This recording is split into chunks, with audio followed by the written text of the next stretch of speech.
heard here that there's the opportunity, there's a desire to just solve a problem that's affecting many of us, right? But then there's also, there has to be a willingness from a government to really think of, to be able to, provide the regulatory approval to do a lot of these things. And I'm wondering, I mean, obviously Rwanda is a very different animal than what we have here in the United States, but we do have you on the commission, and I know that, Jerry, you're also involved in work in Arizona. So I'm wondering, just perhaps we could start internationally and come to the States in terms of why does the government, when a J&J comes in and says, hey, we want to partner with you, I'm sure there's a little bit of skepticism. I mean, I work at a bank, there's always a skepticism.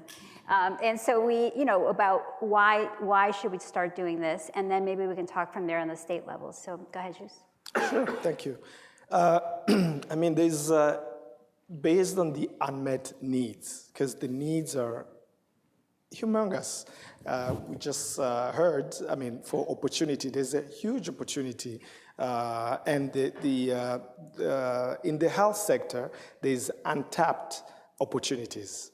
For the government of Rwanda, there's, I can quickly name 5 things that bring entrepreneur, investors, and to Rwanda. First of all, there's a sustained high economic growth, 7.1% average year-on-year GDP since 2004. There's a robust governance with a zero tolerance on corruption. We have an investor-friendly climate where you can register a business within, I tend to be conservative and say 24 hours, but someone a couple weeks ago corrected me that she had her business registered in Rwanda within 2 hours. And there's access to market. Now with the opening of the African Continental Trade Area, it's not just Rwanda. You have access to East Africa, and they're opening the frontiers. And lastly is the untapped opportunities that I was mentioning: infrastructure, agriculture, energy, tourism, and of course the health sector. Things like manufacturing of pharmaceutical products, medical equipment, medical supply distribution company to ensure that the products are accessible. But at the end of it, I think it's how can I say? It's a basic human right to ensure that our own citizen get better quality of health.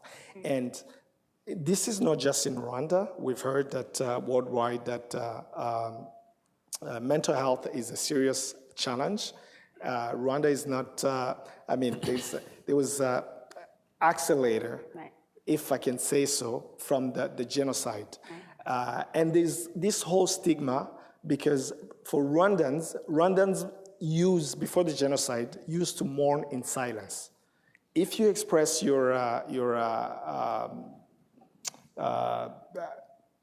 it's a sign of weakness if you share.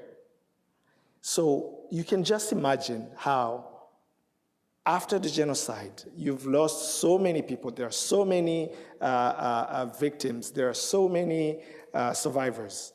What it takes for them to come out. And all of this is, I mean, Ginger can attest to that. We see it during the Genocide Memorial Month in April, where someone that you would think by the look are just quote unquote normal. Then after you realize, when this comes out, you realize that this is affecting a huge number. So for the government, beside the business part, I think it's responsibility. Responsibility lies on the government, but also to every citizen and every person to ensure that we have a healthy population.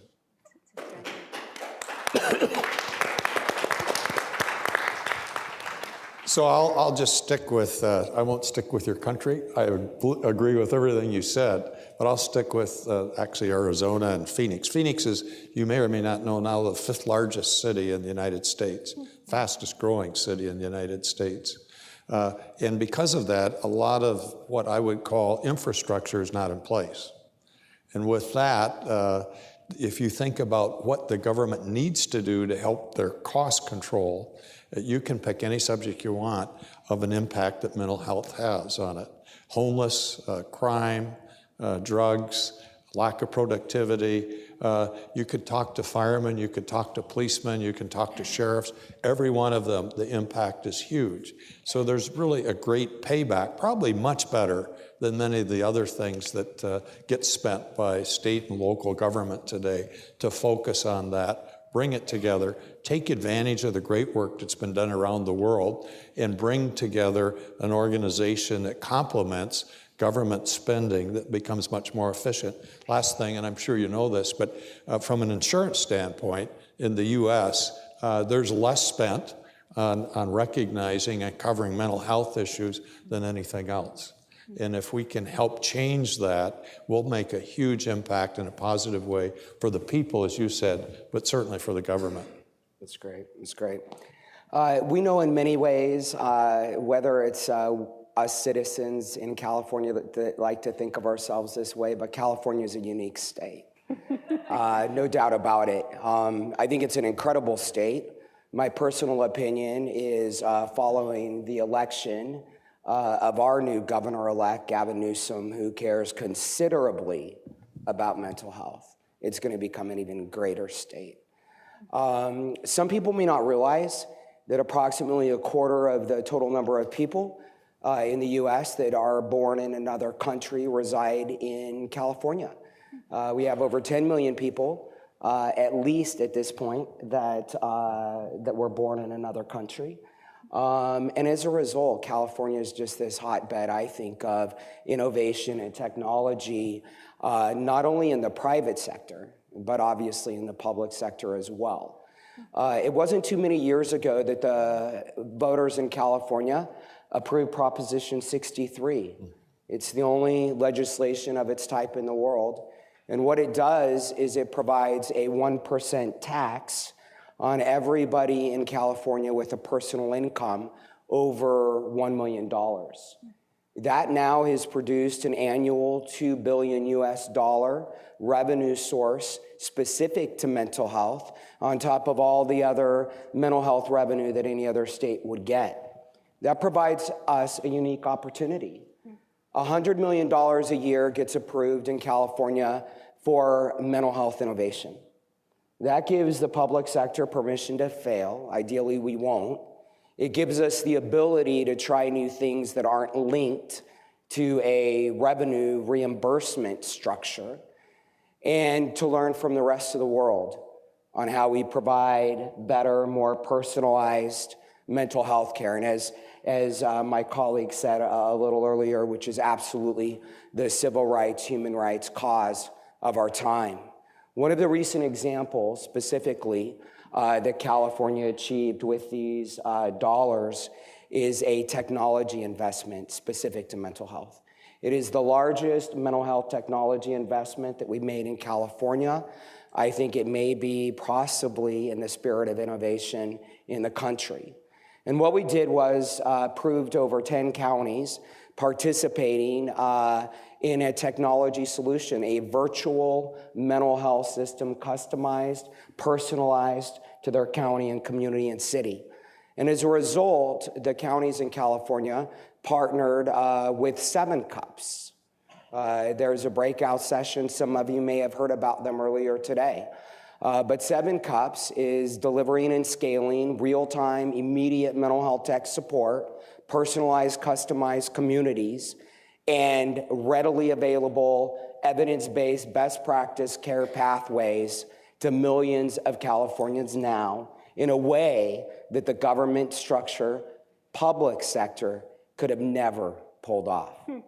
That's really interesting. And I know, Johnny, you've been working on this. I mean, really, the efficiency piece, I mean, both of you are looking not only at better customer experience and also using the resources that are available, whether it's from government or insurance or both, So maybe you guys can talk about, examples where that, the strive to really bring efficiency and better quality of care and experience has influenced, or, that you've been involved in. Sure. You want me to start? go ahead. Okay, I'll start. Go ahead, please. Okay, great. So first of all, I totally agree that California is a very special place, and definitely we love taxes. So that helps a lot. With that said, let me start saying, I think so. I'm a big believer in the government intervention. I think your example, I would also go back all the way with pride to the Italian example in the 70s of dehospitalization, done in the right way at that time, is of paramount importance. I'm a big believer in that. I think philosophically it's a deeper conversation that we need to have, because it comes down to making an act of courage, right? And it's not just, well, the government intervenes well. I mean, everybody fights cancer and diabetes. I mean, there's a ton of programs. Mental health becomes different because it goes to the essence of who we are. And so it takes an act of courage of saying, I embrace diversity. I embrace the community. I will, as, we get taxed a lot, and I'm proud of paying those taxes. It takes, not happy, but proud of paying those taxes. It takes an act of courage. We in California had the act of courage to just, voting for a governor who stood up for gay rights when nobody did it, who was saying, I'm going to liberalize cannabis. But it takes time to get there. And that's the number one thing. That act of courage will take us a long way. And unfortunately, I don't see that happening overall in the United States in the short term. Now, from an efficiency standpoint, I think there's this, and yes, we are a special place in California. We're so arrogant. Not you, we. We think we're the most efficient. We build the big technology companies. Give me a break. We're a bunch of white kids who were privileged in life and happen to be in a great place. And a lot of luck has helped us. And we don't have the courage to recognize that. Government can be extremely efficient. And there's a lot of people that we love to call bureaucrats that actually work really, really well. I've been very involved with the Gavin Newsom campaign. I was involved. One of my best friends was the CTO. Actually, we're investors in his company of the Obama administration healthcare group. They're great people in the government, but we need to unleash those forces. We need to help them. We need to help them come out. We need to embrace them. We need to make sure that we entrepreneurs say, we in the private sector need you. We need you. We're not bashing you. We need you because we can't do it on our own. It's just not going to happen.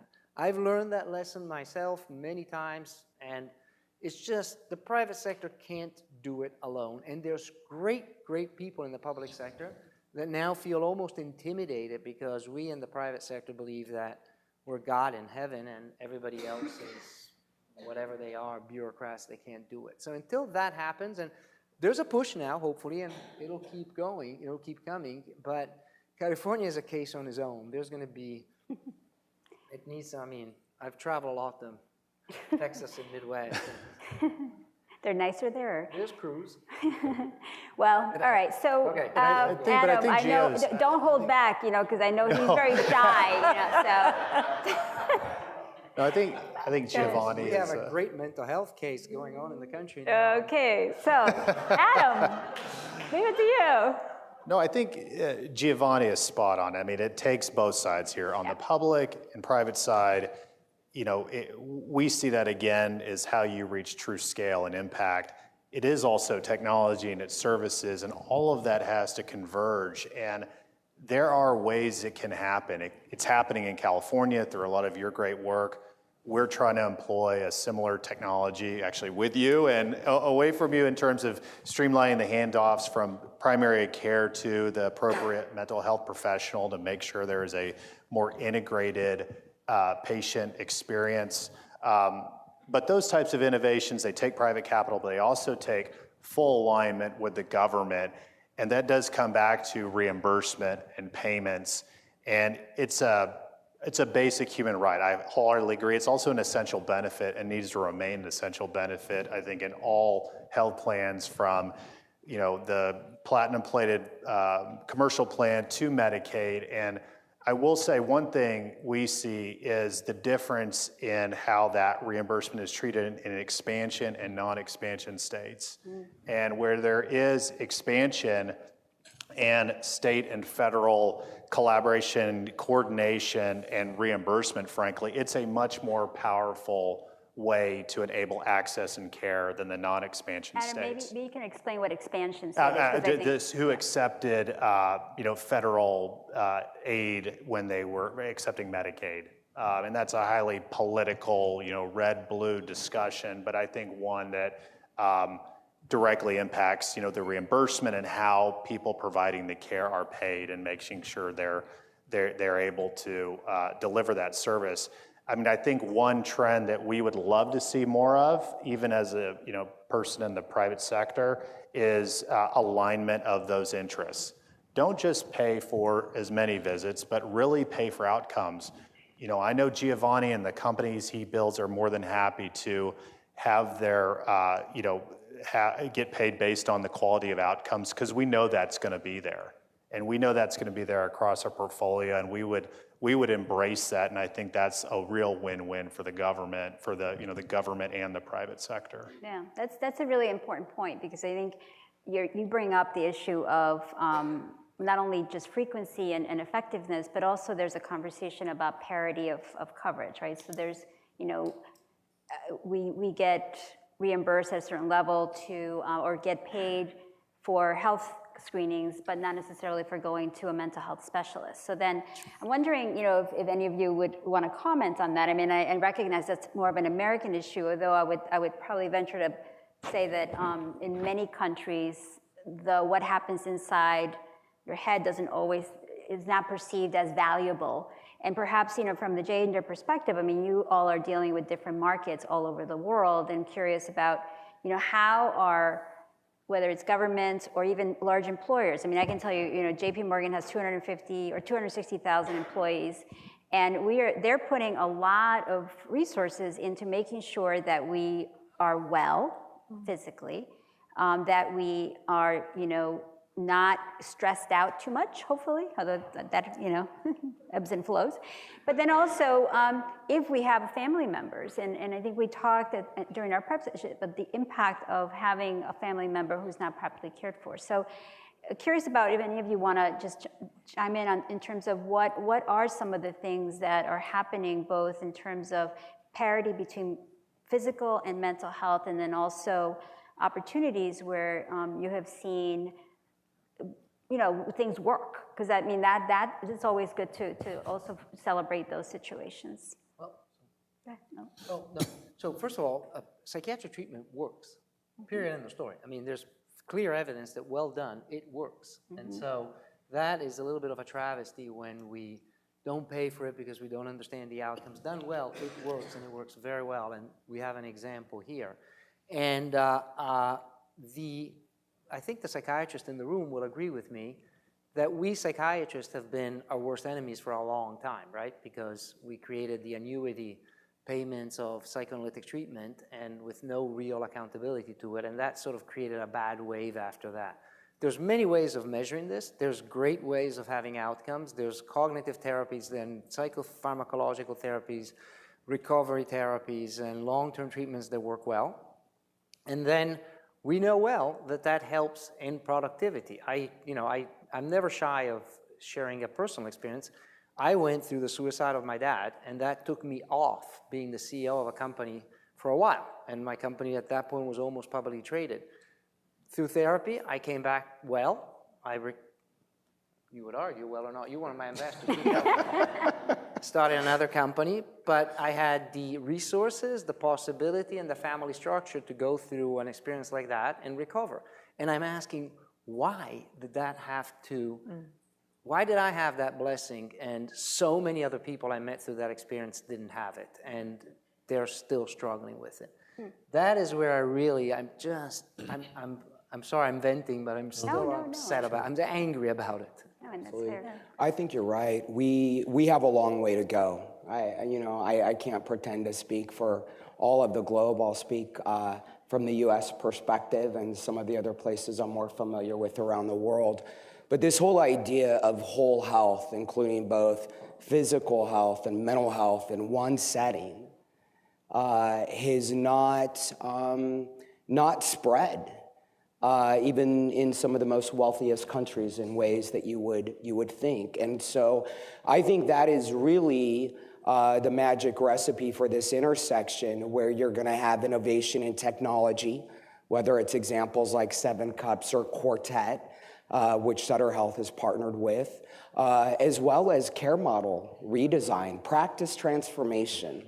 Helen's the head of the World Psychiatric Association, is traveling around the world talking about how do we transform the practice of providers to ensure that when we do the assessments, when we identify there's an issue, that we have the level of psychiatry and community health worker and peer navigator involvement to meet those needs. Many of us have heard about the Friendship Bench, for an example, in Zimbabwe, another incredible access point, another incredible screening, if you will, tool. And we need to leverage all of those things together if we're going to really realize the need and the opportunity that comes with combining physical health and mental health globally. And we have a lot to learn from each other. I'd just add to that, because I've led 9 public companies over the last 38 years, had over 800,000 people that have worked for me around the world.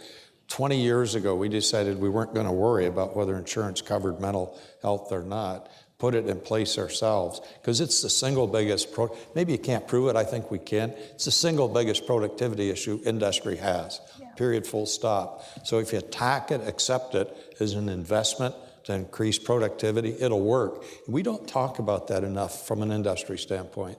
I love the technology because I've lived my whole life that, but the flip side is this is pretty basic. And if we got more industry leaders providing the kind of mental health ability that's there, and I believe exactly what you said, it works. So when I took IHS Markit public 15, 16 years ago, we put that in place before we took it public. And I will tell you, it had the lowest turnover, best productivity. And we did it around the world, by the way. We decided not to worry about which countries covered it or didn't. We should all be pushing that much harder. Yeah. I appreciate you bringing up that perspective just briefly, and that's the perspective of the workforce. We know that Canada has done an exceptional job spearheading as the first country in the world voluntary psychological safety standards in the workplace, which is key to addressing mental health in the workplace. I'm very proud California became the first state in the country just last month to approve and to begin the design process for those same voluntary workplace mental health standards. And it's that level of integration and connectivity as employers and the public and private sector share together, which is just an incredible, rich opportunity that I think everybody up here, I think that is responsible for thousands of employees and their lives can own and take a part of. Yeah. I don't know, Virginia, if you want to. I was just going to comment when you asked about Johnson & Johnson. Actually, this is a really high priority topic within our company. We're a broad-based healthcare company, and we want to be the healthiest workforce in the world. And we focused a lot about physical health, and there's all kinds of programs in place at our company to really encourage that. But mental health had lagged a little behind. Now there's actually a revamping of our entire program around mental health, and it's interesting because it's the largest employee resource group in our company of 130,000 employees that are really energized around this, have been receiving like first aid mental health training, and also have formed a group called the Mental Health Diplomats that are really there as support and just referring people to the right resources that they can connect to, not actually delivering any kind of care, but this is just your coworkers, your managers, being really sensitized to that and providing support and permission to be able to live life. We all have good and bad days. You need to be able to bring that to the workplace and be able to manage that and be respected. Right, absolutely.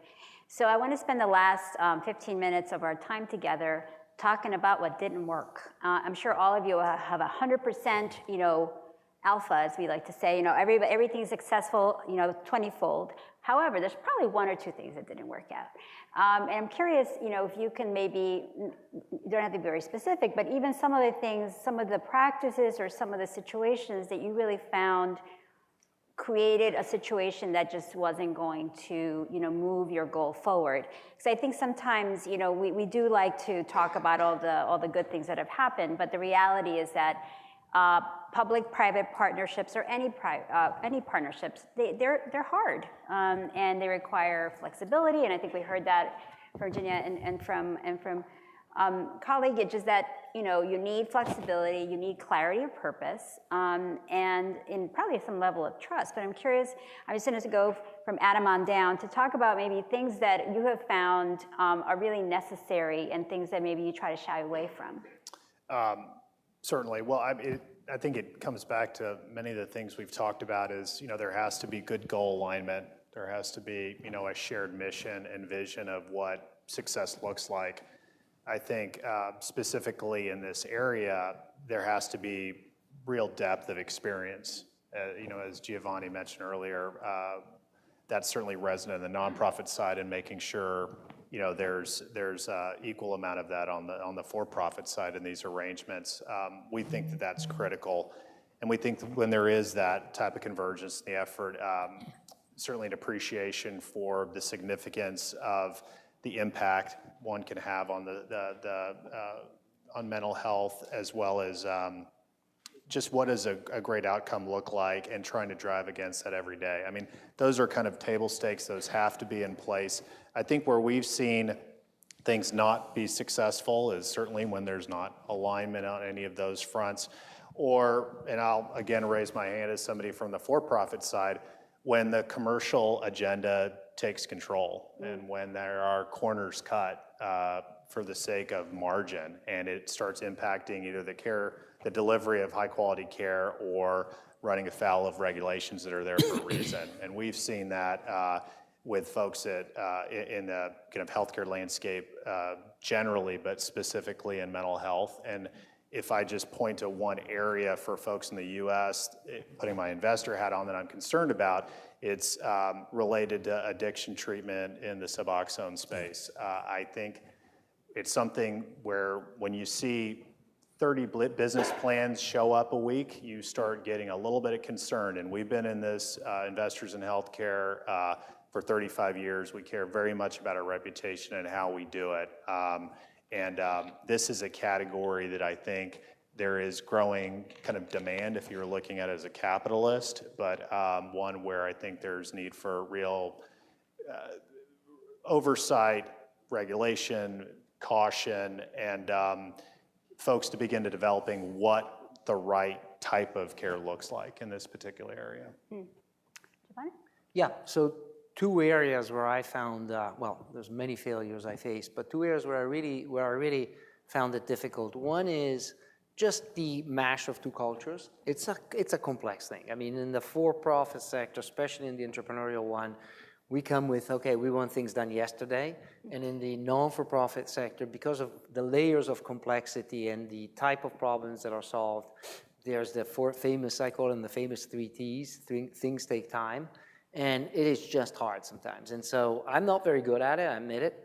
And so that created friction in some of the initiatives I did. And it takes two to tango there. You got to work together. The second one is really on the alignment on incentives. I couldn't agree more. I had a very bad experience myself in my previous company. We thought that providing transparency on cost was going to solve a lot of the issues because the employer and the employees could understand what they were buying. And guess what? When we found out that pharmacy benefit management corporations were putting on formularies, things like painkillers were way more expensive than just prescribing things with, that were opioids. And so people were incentivized to use opioids, and when we brought that up, we were told, well, we can't really show that. That created a little bit of a problem. And so it's just like, okay, there's some serious ethical things that sometimes conflicts, Capitalism is beautiful, but it's just like Churchill said, right? It's the worst thing except for everything else we've tried up until now. Sometimes that becomes a problem. Right. Very great.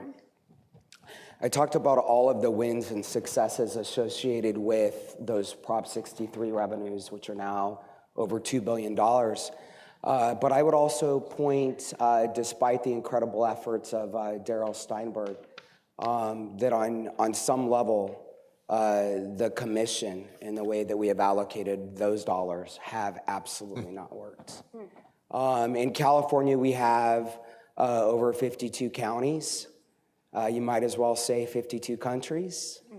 And in that regard, the amount of siloed thinking, the amount of ego, our inability to, for the most part, scale and spread best practices from throughout California, regardless of what county they're deployed in, as well as to learn from the broader global community, has been a missed opportunity. We're working hard to turn that around. We've got incredible successes and lives changed as a result of those dollars. But at the end of the day, the ego, the desire to work in silos, less than a strong desire to provide more room at the table, and at the end of the day, focus entirely on what individuals that are counting on us to serve and save. We've not lived up to that potential. Jerry? I just go back to what you were saying.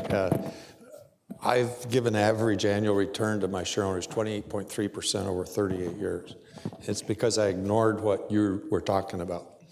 I'm serious. I mean, I've said we're going to educate and we're going to teach and we're going to create an environment that hires the best people, keeps the best people. That's the lesson I learned. Education. Everybody in this room should be working on this issue more than if we didn't do anything else, because it's so misunderstood. And one of my favorite stories was one of the companies I took public. A young guy said, "You're either going to give me quarterly guidance or I'm not going to invest." I say, "Congratulations, you're not going to invest," because you have to believe that. You have to make that happen. And I think our job, especially on this subject, and then I'll give you one example that worked on this subject, is indeed to educate how much massive productivity improvement and potential there is. And it is a humankind right that we should be working on. So I'll give you an example. It's on Alzheimer's. After my mom got Alzheimer's, I joined the National Alzheimer's Association Board. I quit after 3 years because it was a great idea, but they were sprinkling money everywhere. And I was so proud of the ability to help them change later to focus, and what they do better today than anybody is go to the federal government and get money and do a great job of that, representing all of us. That then let places like the Alzheimer's Research Institute that we started focus on what they can make a huge difference of. Last comment, and it's been amazing for me. Dr. Ryman, who we started it with, I had 2 goals. He added a third, which I still shake my head with. I said we want to not go another generation without finding a prevention for Alzheimer's. Point 1. Point 2, we would create the best back to education programs in the world. Programs that would help the families who desperately need the help. Same thing applies here with mental health too, where we need to help the families. So we agreed on that. And then he said, I have a third one. I said, okay. He said, we're going to get 100% consensus around the world for researchers on drugs for Alzheimer's. And I said, in the world I live in, there is not such a word as consensus. I was wrong. He got it about 80% of the way. And that's what I think we should be focusing on with the 3 worlds we talk about. Virginia? Yeah, with the low middle income country kind of lens, I'll build on what Giovanni said, because it's cultural differences between public and private, but in my world it was also cultural differences across borders. And even though that might seem very obvious and we're speaking the same language, you didn't always know you were speaking the same language. So I think clear and frequent communication, also learning that some people prefer to talk face-to-face, right next to each other, and it's hard when you don't live in that country and you're having to travel and try to do telephone conferences and things like that to move a partnership forward. You just have to really be there to make that happen. So lots of lessons learned there that I think will be a lot smoother going forward. Juice, do you want to bring it home? I think Rwanda has come from a very, very, very long way. So with just one psychiatric hospital, with no local training programs in psychiatry and psychology, no national mental health policy, I think we can only look at a bright future. It was, how can you attract any investors or partners if you have no vision? Right. So within the last 10, 15 years, clear vision, clear national policy we can only look ahead, because we still have a long way, Right. baby step, but we can only be positive about the future. And I just want to say that, I didn't call on Virginia a lot just because you have a session, a breakout session right after this session, so you'll hear a lot more from her. But I do encourage you, if you want to know more about these public-private partnerships, to definitely go there, and then you'll hear also from John. But I just wanted to point that out. I wasn't trying to ignore her. But I want to thank all of you for spending this time with us. And I always get very energized in hearing people's stories and really being able to connect the dots. And I want to thank everyone from Fountain House for giving me this opportunity. I must say that at the end of the day, Jeff was right. 7 people can work as a panel, despite my protestations. And really, but this is obviously something that is of great interest to us, to me, to my work, as I think about advice that families and individuals are looking for. But I want to thank everyone here. And best of luck in all your endeavors, because it's really quite a wonderful thing you're all doing. So thank you so much. I'm sorry I can't stay. I wish I could. Very pleasure to meet you. Congratulations. Great.